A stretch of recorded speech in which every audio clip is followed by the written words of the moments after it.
Hi friends, welcome to my YouTube channel graceful explorer. ముందుగా అందరికీ శ్రీరామనవమి శుభాకాంక్షలు. చూసారు కదా, శ్రీరామనవమి అంటే మనం ఫస్ట్ చేసుకునే ప్రసాదాలు చలిమిడి, వడపప్పు, పానకం. సో ఫస్ట్ దీనికోసం నేను ఈజీగా చలిమిడి ఎలా చేసుకోవాలో చూపిస్తానండి. నేను 3 టేబుల్ స్పూన్స్ రైస్ ఫ్లోర్ అయితే తీసుకున్నాను. మెత్తగా ఆడించుకోవాలి ఫస్ట్ రైస్ ఫ్లోర్ని.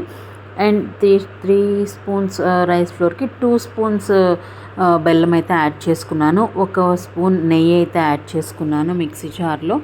అండ్ దీన్ని చక్కగా ఇలా మిక్సీ పట్టేసుకుంటే పౌడర్ అయిపోతుంది. అప్పుడు కొంచెం ఒక 2 to 3 టేబుల్ స్పూన్స్ వాటర్ అయితే యాడ్ చేసేసుకుని మిక్సీ పట్టేసుకోండి. చక్కగా ముద్దలా ఫామ్ అయిపోతుంది. చూసారు కదా, ఎంతో ఈజీగా టేస్టీగా ఉంటుంది నెయ్యి యాడ్ చేయడం వల్ల. అంతే, సింపుల్. వడపప్పు నేను ఆల్రెడీ ఒక ½ అన్ అవర్ సోక్ చేసి పెట్టుకున్న పెసరపప్పు అయితే తీసుకున్నాను. చలిమిడి వడపప్పు రెడీ అయిపోయింది. ఎంతో ఈజీగా టేస్టీగా చాలా తక్కువ టైంలో చేసేసుకోవచ్చు. నెక్స్ట్ పానకం చూపిస్తాను రండి. ఇంతే 2 to 3 స్టెప్సే. పానకం కూడా ఒక బౌల్లో కొంచెం బెల్లం తీసుకోండి. బెల్లంకి సరిపడా వాటర్ అయితే యాడ్ చేసేసుకోండి. నెక్స్ట్ దాంట్లో ఒక 3-4 యాలకులు దంచేసుకోవడం. అండ్ కొంచెం మీ దగ్గర మిరియాల పొడి అనేది రెడీగా ఉంటే యాడ్ చేసేసుకోండి.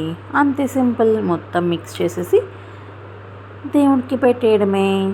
చూసారు కదా ఎంత ఈజీగా చేసేసుకోవచ్చో శ్రీరామనవమి ప్రసాదాలు.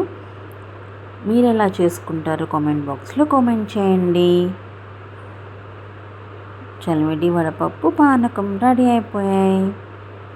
Thank you for watching. Please like and subscribe to my channel.